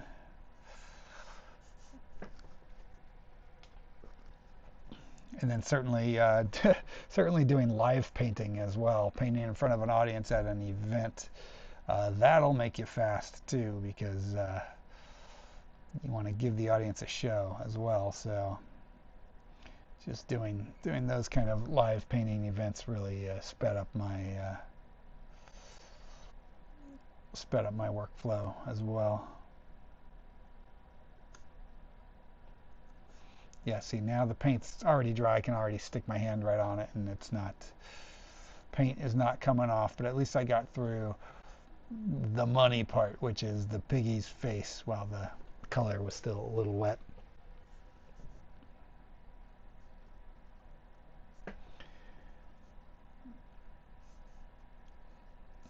So yeah, when you're doing stuff like when you're racing the clock against dry time to try to blend colors, that's where being a fast painter helps. All right, so since the rest is dry and I can now just take my time with it, let's catch up with the chat. Charlie says he's looking tie-dye. I gotta trust the process. Yeah, indeed. Mutant pork, the other white meat. Yes. Do you ever use gouache? Asks LGA. I am mispronouncing that. I'm not even going to try. I have never used gouache actually, but I've used a lot of, I mean, acrylic, oil, tempera, which is, I hear, not too dissimilar from gouache. But yeah, no, I've never used gouache. Maybe one of these days I'll give it a shot.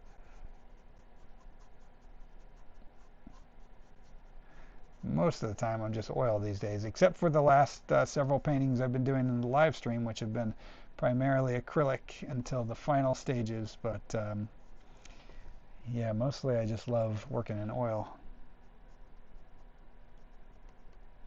And you certainly don't have to worry about racing dry time when you're working in oil. In fact, when working in oil, I use mediums to accelerate the dry time because it's so slow.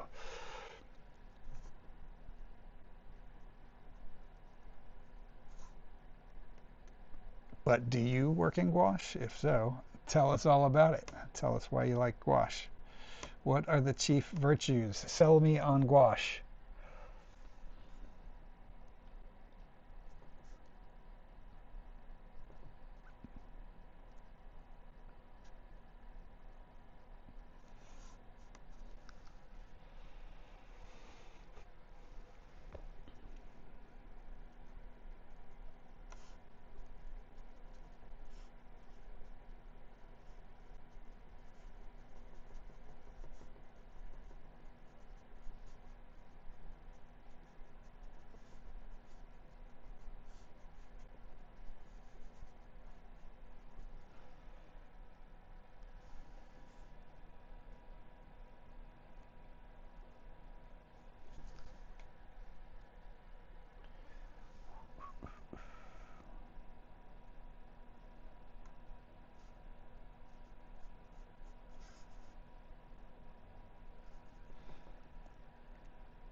Michael asks Clint, what was it like when you sold your first painting? Good question. Well, I had been painting for my whole life, since before I sold my first painting, and I didn't even try to sell a painting until I was in my probably mid 20s. Never attempted to sell anything, and my friend Bill Schaefer, who wasn't my friend at the time, I didn't know him, but I met him, and he runs a gallery, still does, in Burbank called Hyena Gallery, and he had seen some of my art online and asked if he would show a piece. And because I hadn't even thought about selling it before, I had a real block with wanting to get rid of my pieces. You know what I mean? Just coming to terms with getting rid of something and selling it, you know. So I actually created a painting specifically knowing that I was going to make it available for sale. Um, and um, and so that helped, at least, because I knew I didn't allow myself to get attached to the painting because I knew I was going to make it available for sale, and it sold almost immediately, which was crazy, and cool. And it ended up selling to another artist, who I can't remember the order of things, but I actually have a painting from that artist, and I think I already had their painting in my collection when they bought that one from me. And I can't remember exactly if we knew of each other back then personally or not. I think maybe we had some kind of communication with them, but I think had bought their piece, and then they liked that one, and they bought that from me. His name was John Renzel, and he's a really cool artist, and he's still out there making art. Go check out his stuff. Yeah, but he was the one, he bought the first piece from me from Hyena Gallery, and it was cool. Yeah, it was a new experience back then, for selling a piece, and then I painted another one that I could make available for sale, and that sold, and I painted another one, and then I just kept painting and selling paintings, and somehow it turned into a career.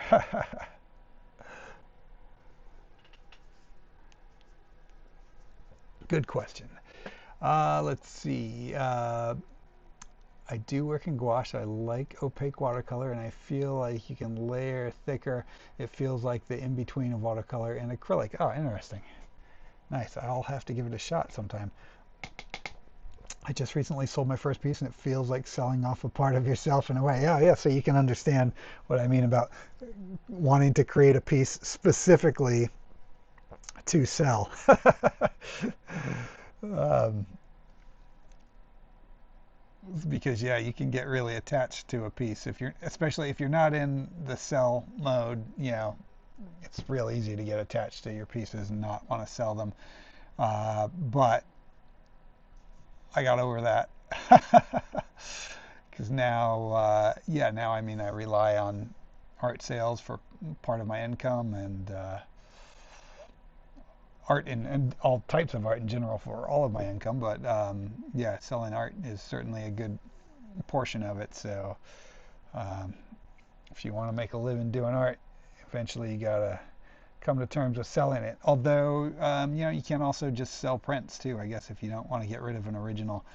But I'll tell you, after a lifetime of painting, uh, you can amass a large collection of work. So you're going to wish you had sold stuff along the way eventually, because even now, even with the paintings, you know, again, a lifetime of selling paintings, my rafters in my garage here are filled with unsold pieces, some of which I have just, because I haven't made them available, but some of which just did the rounds at galleries and never sold.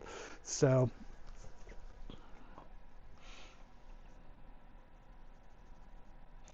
but I recommend selling your work eventually, because it is validating when someone else says, hey, I want to pay you for this thing you created. And that means something. You know, it's really cool. It's a cool thing when someone wants to give you money for something that you created out of blue sky imagination.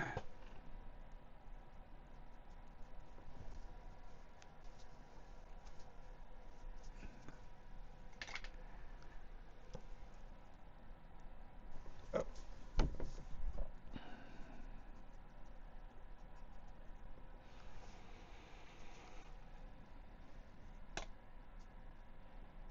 and we're going to work a little bit of color back in here. We're going to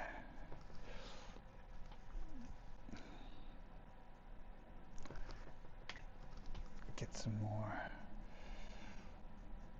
red going, and just really working it in thin here. Just making sure his nose, his snout and his mouth are nice and pink.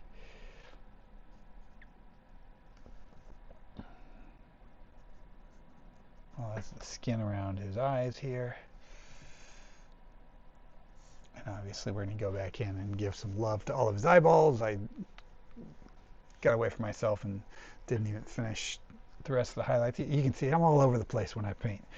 I start on one thing thinking I'm going to finish that thing, and then I just get sidetracked, easily distracted, and I move on to another part. But eventually it all gets done, right?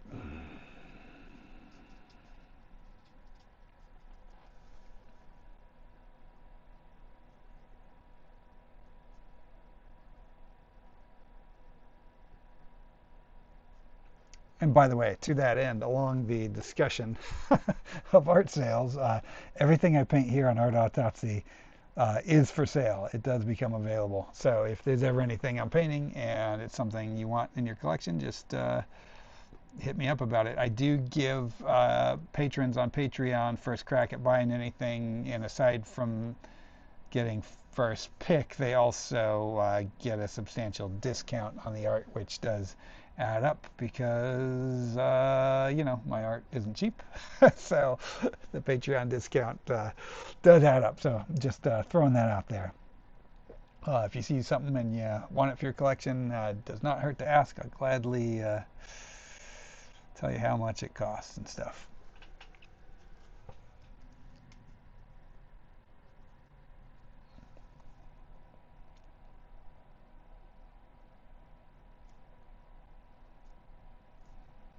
And I'm just doing these little specular highlights in here just to make parts of it look wet and gross.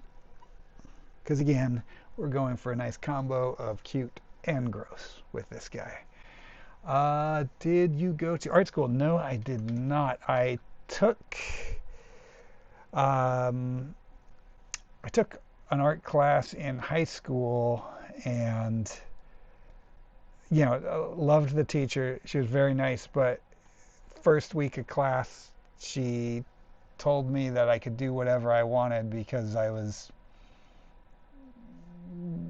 already had a better knowledge of the techniques and she was going to be teaching in the class, I guess is the way to put it. And so I didn't learn anything in there because I just was doing what I already wanted. And then I took a class in college. I went to college for like 3 months before I dropped out, and didn't learn anything new in that either. And then I said, you know what, nothing that I want to do is going to require me to be in a classroom to learn it. And most of my learning has come from reading books and watching tutorials and talking to other artists and watching them work and asking them questions, and really just studying art, observing what other people do.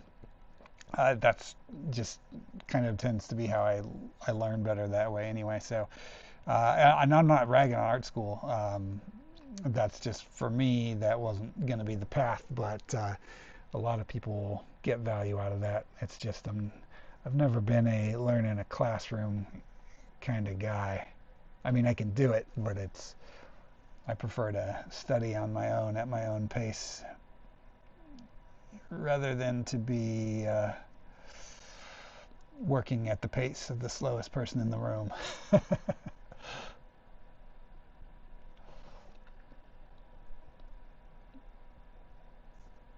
But again, not knocking art school. If that's the way that anyone learns best in a classroom, by all means. And I'm not saying I'm the greatest artist in the world either. There's lots I could learn in art school and from teachers, but over the years I just kind of developed a style that I like, and it worked for me. So still works for me. But this is just kind of a little happy accident right here. I'm doing kind of like a little swirl of color in this eyeball, going from blue to red, almost like a yin and yang kind of thing, which will be cooler once that paint dries and I can add some shading into that and a little specular highlight.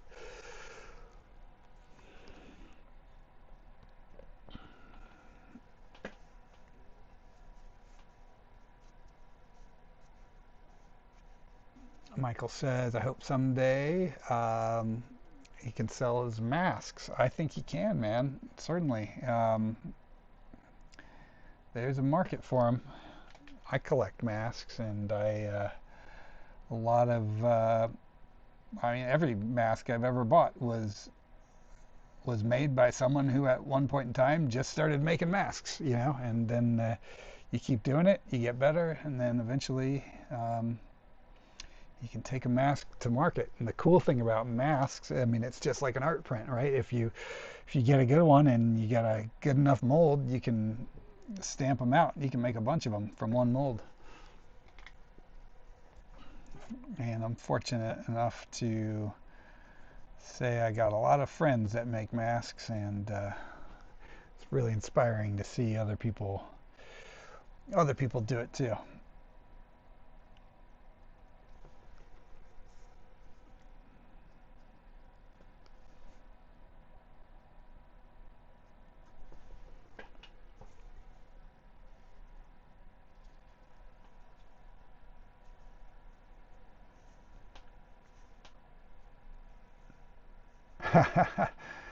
uh, you got to tell me how to pronounce your name because I'm going to keep butchering it. Algae Leg. Is that it? Am I saying that right?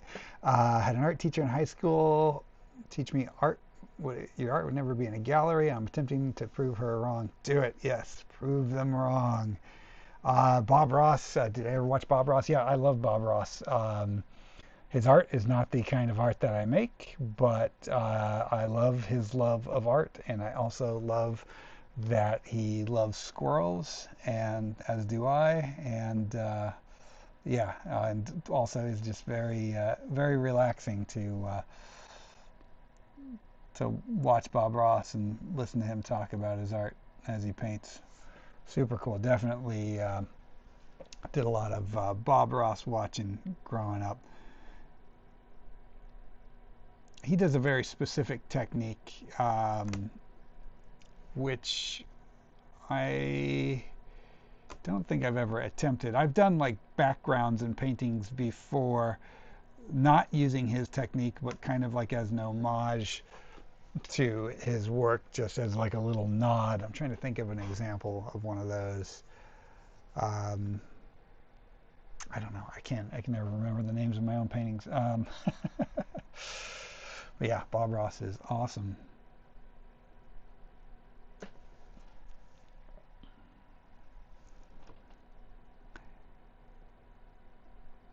And I love that he just, yeah, spread joy and goodwill through his work. And I love that it's accessible still, that you can still find it streaming online. I think Amazon has it now, or it's on one of the streaming services. My wife and I will still periodically pop on some Bob Ross and just enjoy watching him work.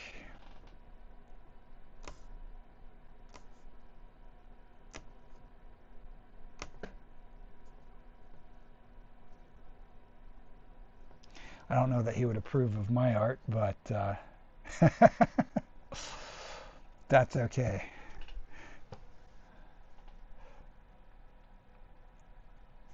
He doesn't seem like he was a judgmental kind of guy anyway, so he might have been cool with it. Who knows?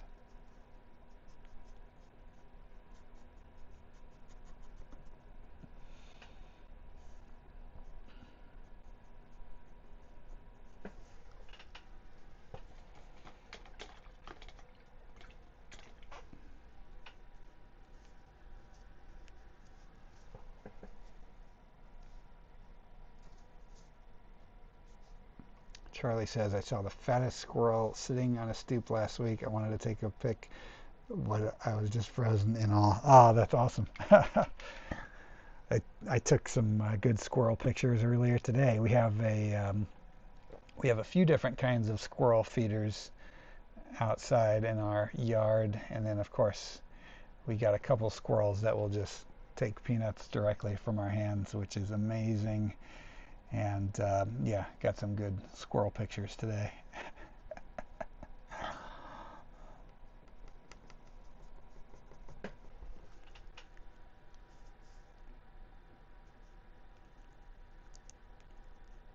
Okay, cool. I mean, we're getting to a point where we might be ready to move on to oil soon. And I don't want to get too far into the oil tonight, but I do kind of want to just throw in some of the phthalo green into the background, just so I can start kind of envisioning what it's going to look like with the green background. So I think we're going to call it a night on the acrylic, and I'm just going to block in the green background and see how he's popping against that color, and then we'll call it a night. And then you know, over the next few weeks I'll do multiple sessions on the pig in oil, trying to get him into a good spot so that he'll be finished by the next live stream. But right now I am attempting to open a bottle of liquid, which, God, this is, I swear, if anybody from Windsor Newton who watches this, stop making your bottles of liquid so impossible to open. This is like my biggest obstacle as an artist, is opening that bottle. Liquid is a medium that accelerates dry time and also spreads out, thins out your paint. And so I'm just going to mix that up with some phthalo green real quick and just rough in a green background color so that it is more in line with our squirrel piece.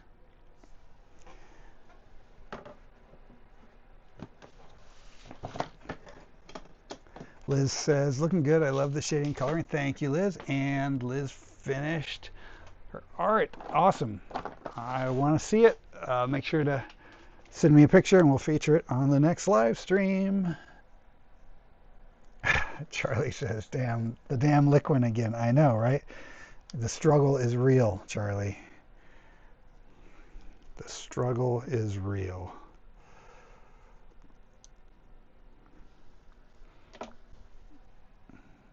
But it's my favorite medium, so I deal with the pain in the ass that is the bottle. Oops, crap. I just made two mistakes. I used the wrong brush, and then I dipped it in water after I had oil paint on it instead of using my Turpenoid. I'm just all over the place tonight. Okay.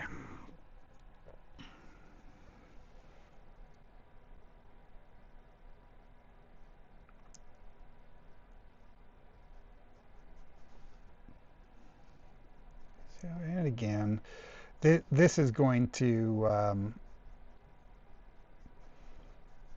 the green background is really going to come together in layers. You know, I'm just getting a basic,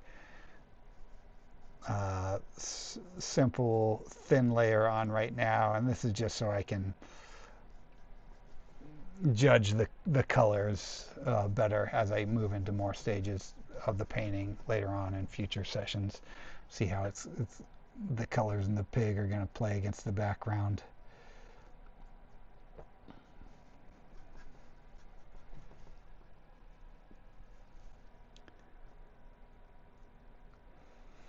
And if you're curious about seeing the entire process, even the stuff I'm not doing in the live stream, make sure you're following me on any of the social media stuff on, you know, Facebook, uh, Instagram, whatnot, because I always post like time-lapse videos of the whole process, start to finish, of every painting, so that way you can see what kind of happens after the live stream is over.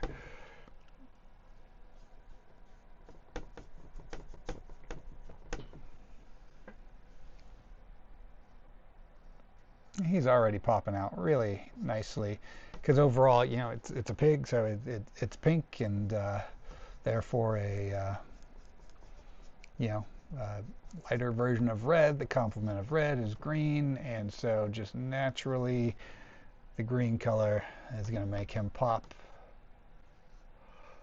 because it's its complement.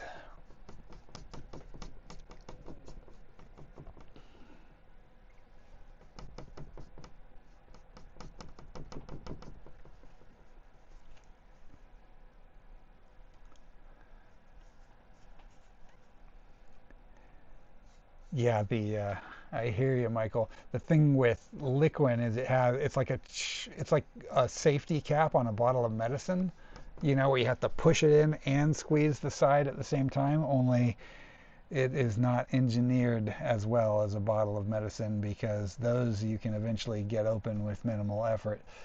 That liquid, though, every time I'm wrestling with it. What I should do every time I get a new container is just transfer it all to another container. Then I can stop bitching about it every time. Will I, though? Probably not. Laziness will prevail in the long run.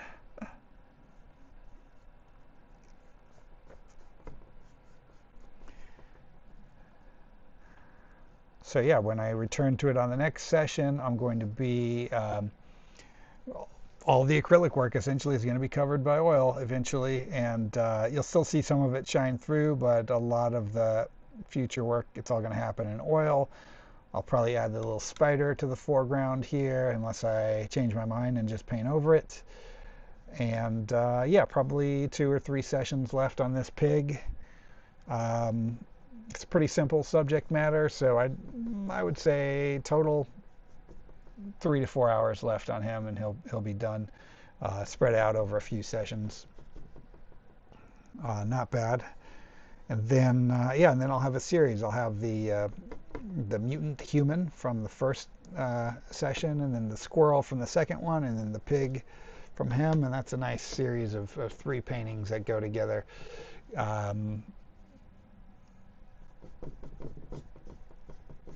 And again, I'm going to be at the Hyena Horror Market in North Hollywood on March 21st.